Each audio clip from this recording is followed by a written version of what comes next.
Herkese merhaba arkadaşlar. Kanalımıza hoş geldiniz. Bugün sizler için Neslihan Atagül ve Kadir Doğulu'dan yepyeni haberler hazırladım. Neslihan Atagül ile Kadir Doğulu son günlerde magazin gündemine yansıyan samimi görüntülerle yeniden dikkat çekti. Ünlü çift Doğulu'nun doğum günü için düzenlenen özel kutlamayla sosyal medyada geniş yankı uyandırdı. Evlerinin bahçesindeki gerçekleştirilen ve oldukça sade ama renkli görüntülere sahne olan kutlamada çiftin doğal halleri öne çıktı. Davetlilerin de katıldığı gecede fasıl müziği ve samimi atmosfer dikkat çekerken organizasyon sosyal medyada mahalle düğünü benzetmeleriyle yorumlandı. Gecenin en çok konuşulan anı ise Kadir Doğulu'nun yaptığı açıklama oldu.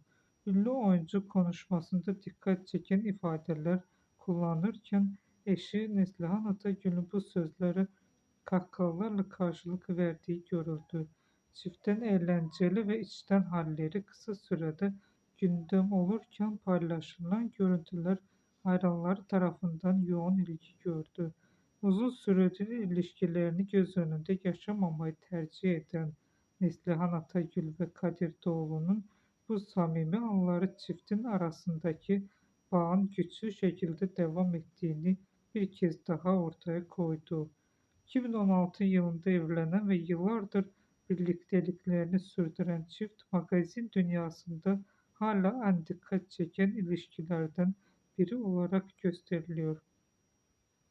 Son görüntülerle birlikte ikilinin hem özel hayatlarındaki uyum hem de doğal tavırları yeniden konuşulmaya başlarken hayranları çiftin birlikte yer alabileceği yeni projeler ihtimalini de merakla bekliyor. Bugünlük benden bu kadar arkadaşlar.